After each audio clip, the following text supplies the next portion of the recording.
Very good afternoon, dear students. Today we are going to understand one of the important topic of this unit, that is unit number 2, magnetostatics. And the topic name is the Maxwell's equation. This is very important in the aspect of your university paper also, and in the aspect of your technical information also. अगर knowledge के जरिए से देखेंगे या फिर paper के जरिए से देखेंगे, दोनों भी जरिए से ये जो क्वेश्चन है ये बहुत ज़्यादा इम्पोर्टेंट है, मैक्सवेल इक्वेशन। ठीक है, तो एक्चुअली जो अपन ने अब तक पढ़ा है उसका ही एक इम्प्लीकेशन बोलो या उसका ही एक अंडरस्टैंडिंग बोलो, वो मैक्सवेल इक्वेशन है। मैक्सवेल का इक्वेशन क्या है, कंसिडर एक सिंपल एग्जांपल के तौर पे मैं पहले आपको एक सिंपल एग्जांपल समझाता हूँ नॉन टेक्निकल वे पे, और अगर वो एग्जांपल आपके दिमाग में स्टोर हो जाता है तो आप मैक्सवेल का इक्वेशन आसानी से समझ सकते हैं। ठीक है, मैक्सवेल क्या है, मैक्सवेल ने क्या रिकॉग्नाइज किया कि जैसे अपन ने बोला कि अगर एखादा करंट कैरिंग कंडक्टर है और उसमें से अपन ने करंट को पास किया। ठीक है, एखादा करंट कैरिंग कंडक्टर है और उसमें से अपन ने क्या किया, करंट को पास किया, और उसके बाजू में अपन ने एखादा मैग्नेट ला के रख दिया। तो वो करंट कैरिंग मैग्नेट कंडक्टर उसके आजू बाजू में एक मैग्नेटिक फील्ड प्रोड्यूस करता है, जिसकी वजह से उस मैग्नेट का नॉर्थ पोल जो है वो साउथ की तरफ शिफ्ट होता है। ठीक है, इस इफेक्ट को अपन ने बोला था मैग्नेटोस्टैटिक और मैग्नेटिक फील्ड। ठीक है, तो मैक्सवेल का बोलना क्या था, मैक्सवेल ने क्या ऑब्जर्व किया कि जितनी भी line of magnetic line of forces एक करंट की वजह से एक करंट कैरिंग कंडक्टर में से निकलती है, वो सारी की सारी लाइन ऑफ फोर्सेस काय में लग जाएंगी, नॉर्थ पोल को साउथ पोल में शिफ्ट करने में। मतलब उसमें से एक भी है जो वो ऐसे की वैसे बचेंगी। तो it means that total number of magnetic line of forces around the close surface will be equal to zero. बचेंगी कितनी, जीरो। सारे के सारे अपने काम में लग जाएंगे और उनका काम क्या होगा, नॉर्थ पोल ऑफ मैग्नेट को साउथ की पोल ऑफ मैग्नेट में शिफ्ट करना। इसी को मैक्सवेल ने एक स्टेटमेंट के फॉर्म में लिखा है कि कंसीडर और according to Maxwell's equation the total magnetic flux around any close surface is equal to zero.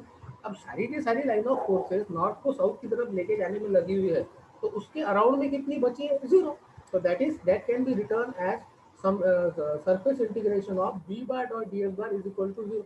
अब मैथमेटिकली उसको अपन कैसा लिख सकते हैं, सरफेस इंटीग्रेशन और double integration of B bar dot D S bar is equal to zero.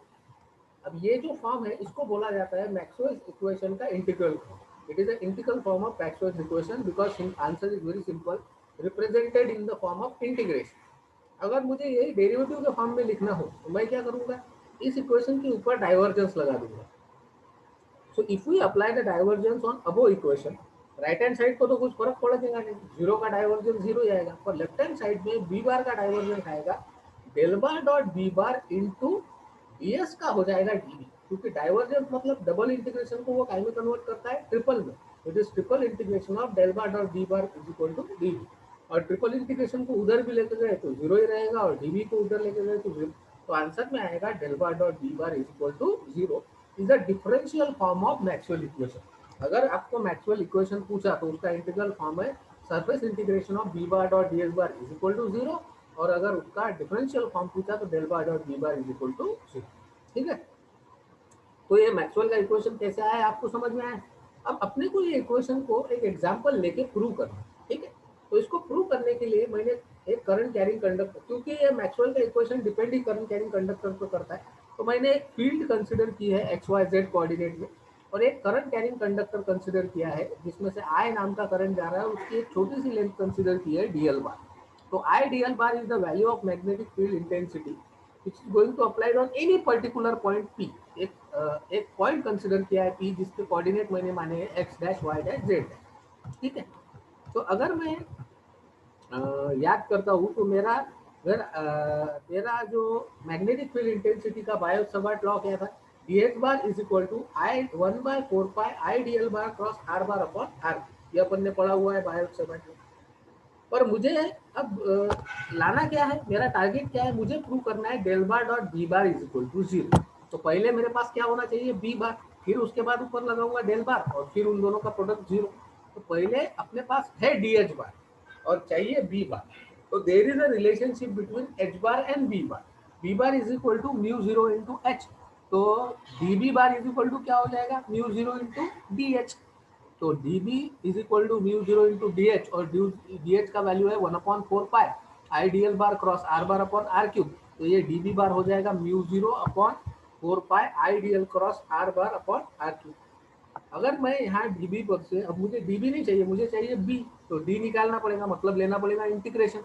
तो integrate करता हूँ दोनों साइड से, integrating both side we got b bar is equal to mu 0 I upon 4 pi integration of mu 0 I upon 4 pi integration of dl bar cross r bar upon r।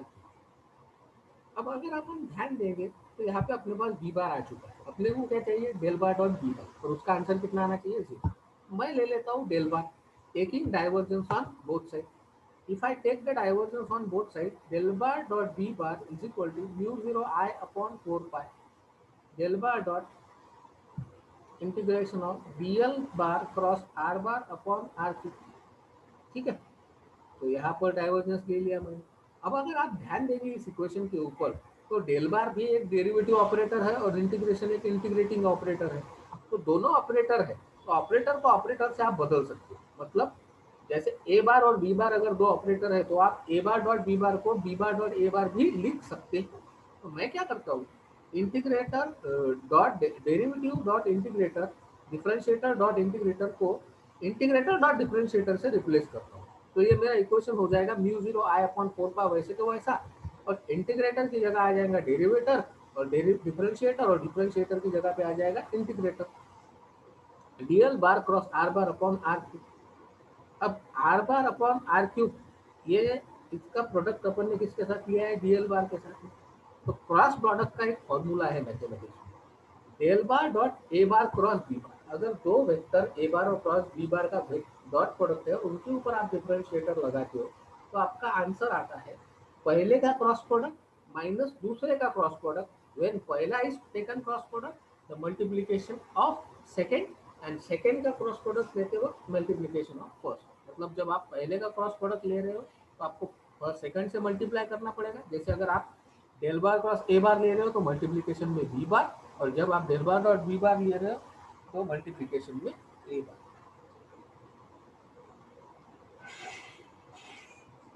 ठीक है, ठीक है। तो यहाँ पर ए बार कौन है, डीएल बार, और बी बार कौन है, R bar upon R cube.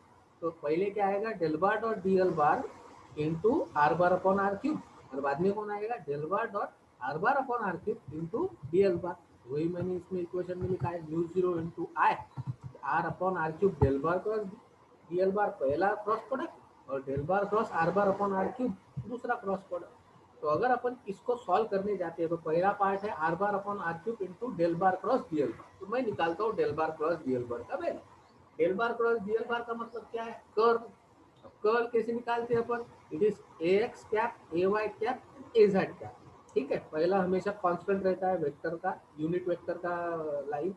दूसरा del del X del del Y del del Z, और तीसरा डीएल के कोऑर्डिनेट। अब डीएल के कोऑर्डिनेट क्या है, जो पी के कोऑर्डिनेट है यहाँ पर, वो है X dash Y dash Z dash.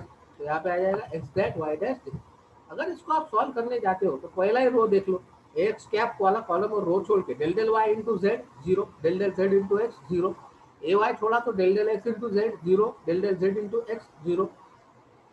अगर तीसरा पकड़ा डेल डेल जेड, तो it is del del X into Y zero, del del Y into X zero. तो ये आंसर आएगा zero. Zero into R bar upon R cube कितना आएगा, zero. तो ये जीरो इंटू जीरो जीरो, तो बचा कितना, zero minus DL bar into del bar cross R cube, R bar upon R cube. But what is mean by R bar upon R cube, अगर मैं R bar upon R cube को R bar upon R square into R लिखता हूँ, तो तुमको कुछ problem है क्या, नहीं। तो मैंने क्या लिखा, R bar upon R square into R, तो वन अपॉन आर स्क्वायर को ले लेते हैं बाहर, आर बार अपॉन आर मतलब यूनिट वेक्टर ए आर, तो वो आ जाएगा ए आर अपॉन आर।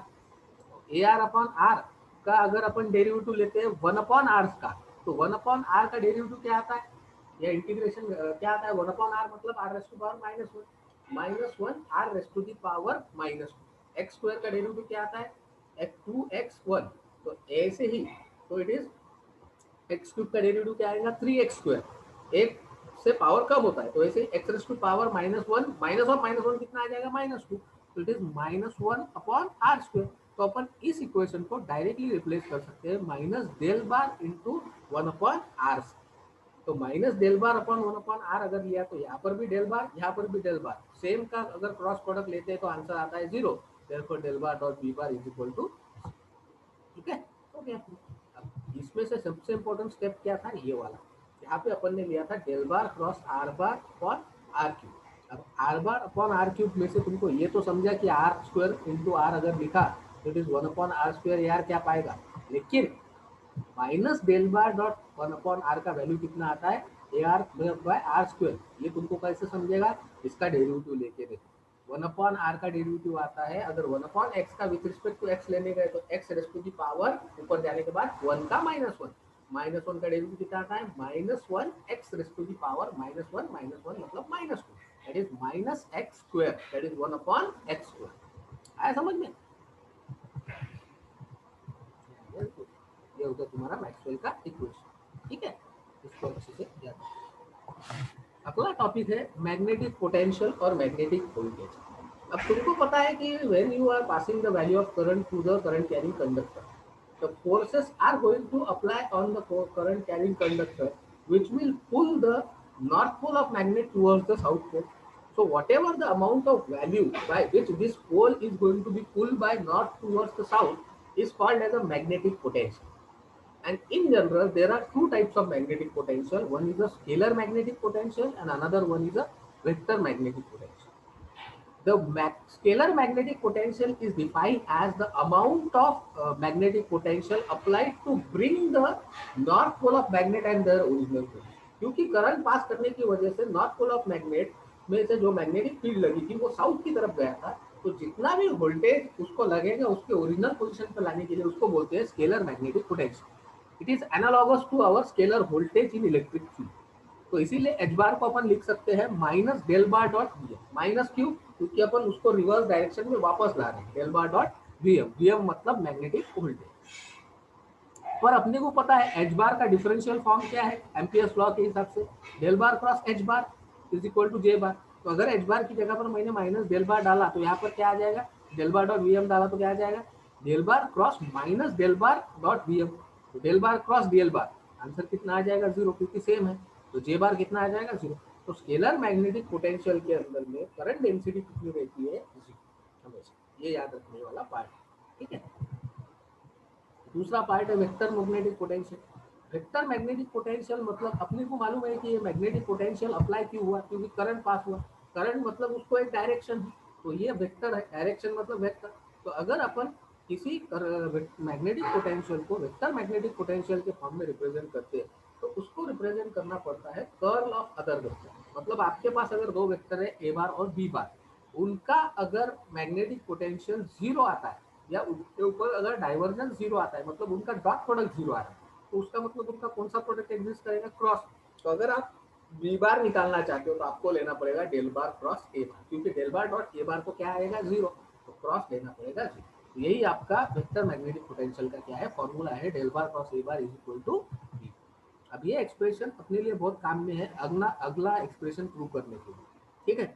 अब सेम मैंने वही करंट कैरिंग कंडक्टर लिया, एक पॉइंट पी लिया और उसके ऊपर से मैग्नेटिक फील्ड इंटेंसिटी का फॉर्मूला लिखा, D H bar is equal to one upon four pi I D L bar cross R bar upon R की। इसके लिए तुम नए नहीं हो, तुमको मालूम है। फिर से बी बार का वैल्यू क्या होता है, म्यू जीरो इंटू एच। तो म्यू जीरो इंटू एच हो गया, तो डी बी क्या हो गया, mu zero into D H, therefore mu zero upon four pi into I D L bar cross R bar upon R की। वही चीज वापस, अगर मैं आई को बाहर ले लूंगा, D L bar cross R bar upon R cube, वापस से वही चीज। But what is R bar upon R cube, अपन ने देखा अभी minus del bar bar del, तो it is minus del bar of one upon R. अगर वहां पे डाल दिया अपन ने तो I DL into minus del bar dot R. अब इस डेल बार या क्रॉस को मैं बाहर लेता हूँ, अपने को मालूम है कि यहाँ पे माइनस आए। एक क्रॉस प्रोडक्ट में रूल है, A bar cross B bar is equal to minus B bar cross A bar. तो अगर मैंने आइडियल बार को ए माना और minus del bar dot one upon R को बी माना, तो बी को ए की जगह और ए को बी की जगह पे लेके आ गए तो ये प्लस हो जाएगा। तो it is del bar cross del bar dot one by R in cross I DL bar, ठीक है। तो अगर मैं इस यहाँ से डेल बार क्रॉस को बाहर लेता हूँ, जानबूझ के मैं बाहर दे रहा हूँ, तो टर्म क्या बचेगी, del bar cross mu zero upon four pi, वैसे तो वैसे इंटीग्रेशन। अब डेल बार तो चलेगा तो वहाँ बचेगा कितना, आइडियल अपॉन आर।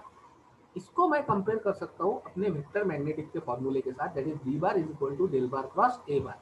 तो इस पर से अपने को क्या पता चलेगा कि ए बार का वैल्यू कितना है, mu zero upon four pi integration of I D L by R. ये है expression for A bar in a vector magnetic potential. अगर किसी ने बोला कि ए बार का वैल्यू मैग्नेटिक पोटेंशियल में, वेक्टर मैग्नेटिक पोटेंशियल में कितना आता है, तो A bar is equal to mu 0/4 by integration of I D L bar upon R. अगर वहाँ पे आपके पास करंट का सरफेस में है तो इट इज के बार डी एस बार आ जाएगा आइडियल की जगह पे, जैसे बायो सवाट में आया था। और अगर वॉल्यूम में है तो जे डी आ जाएगा आइडियल की जगह। ठीक है, ये फॉर्मूले आपको क्या करने हैं, याद रखने हैं न्यूमेरिकल को, अगले कुछ न्यूमेरिकल सॉल्व करने हैं। ठीक है, फाइव एम मतलब integration of B bar dot D S bar, तो उस पर से फाइव एम का इंटीग्रेशन आ जाएगा ए बार डॉट। ठीक है, इसके ऊपर बेस कुछ न्यूमेरिकल है जो अपन अपने अगले लेक्चर में देखेंगे, तो ये आपको अच्छे से एक्सप्रेशन करके रखना है। ठीक है, यहाँ पे अपन आज के लेक्चर के लिए